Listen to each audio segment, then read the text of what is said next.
বাবা নামের বট বৃক্ষ যতদিন মাথার উপরে আছে ততদিন সম্পদ নিয়ে ভাবি না। এই সম্পদ আমার কোন ভাই কতটুকু পাবে বা আমার বোন কতটুকু পাবে, আমরা এগুলো ভাবি না। বাবা চলে যাওয়ার পরে তারপরে শুরু হয় আসল খেলা। তার যে টাকা আছে সে টাকাকে কতটুকু পাবে, তার যে স্বর্ণ গহনা রেখে গেছে সেগুলোকে কতটুকু পাবে, তার জায়গা কতটুকু পাবে, এই বিষয়ে আপনাদের সবার আইডিয়া থাকা উচিত। আজকের ভিডিওটা একটু শেয়ার করবেন, আমি আপনাদেরকে দেখায় দিব যে আসলে একজন যে সম্পদ রেখেছে সেই সম্পদ তার সন্তানরা, তার স্ত্রী বা কতটুকু পায়, সেটা আমি আপনাদেরকে আজকে দেখাবো। শুরুতে আমি নিয়ম কানুন দেখাচ্ছি, ভিডিও শেষে বলে দিব যে এটা কোথায় আপনি দেখবেন। জাস্ট দেখে রাখুন, সবাই জীবনে একবার হলেও কাজে দিবে।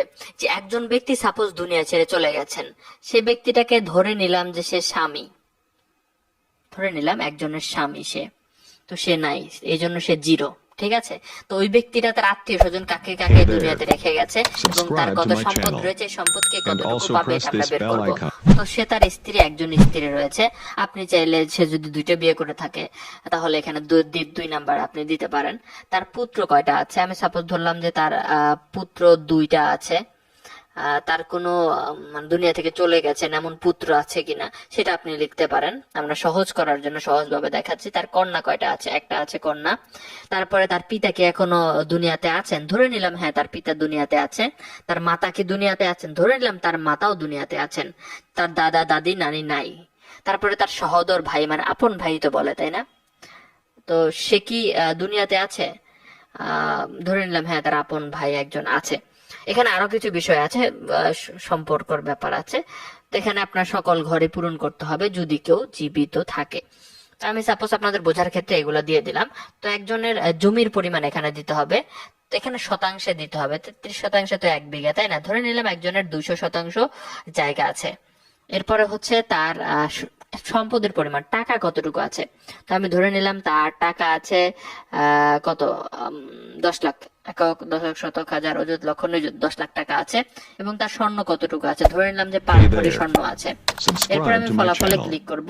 এখানে কিন্তু চার্ট চলে এসেছে এবং নিচে কিভাবে হিসাবটা তারা করেছে এখানে কিন্তু দেখাচ্ছে এবং এটা গোল বৃত্ত আকারেও দেখাচ্ছে। এখানে আপনি ভালো মতো খেয়াল করে দেখেন, তার স্ত্রী 25% পাবে জমি, তার স্বর্ণ কতটুকু পাবে বা কত টাকা পাবে সবকিছু কিন্তু এখানে দেখা যাচ্ছে। তার 1 নাম্বার পুত্র কতটুকু পাবে, 2 নাম্বার পুত্র কতটুকু পাবে, তার কন্যা কতটুকু পাবে, এরপরে হচ্ছে তার পিতা কতটুকু পাবে, তার মাতা কতটুকু পাবে। তার সহোদর ভাই আসলে কিছু পাবে না এখানে, কারণ সম্পদ ধরেন যে আমি সম্পদ করেছি, আমার ভাই আর ভাগিদার হতে পারবে না। ঠিক আছে, এটাই তো দেখা, সহোদর ভাই মানে তো এটাই নাকি? কমেন্ট বক্সে লিখবেন তো আপনারা। তো এখানে বিস্তারিত দেওয়া আছে এবং নিচে কিভাবে হিসাবটা করেছে এটা কিন্তু দেওয়া আছে। এবং এখানে আপনি চাপ দিলে এখানে জিজ্ঞাসা আছে, আপনি এখানে বাংলা করে নিলেন। এখানে আপনার অনেক মনের প্রশ্ন জাগতে পারে, এই প্রশ্নগুলোর উত্তর কিন্তু আপনি এখানে পাবেন। এরপরে হচ্ছে আপনি বিধি লেখা আছে, এই বিধিগুলা কিন্তু আপনি এখানে পাবেন, যে কিভাবে এই নিয়মটা কোথায় কে কত অংশ পেলো, এটা কিভাবে আপনি যদি শিখতেও চান বিস্তারিত কিন্তু শিখতে পারবেন এই ক্যালকুলেটর ব্যতীত যদি কাজ করতে চান।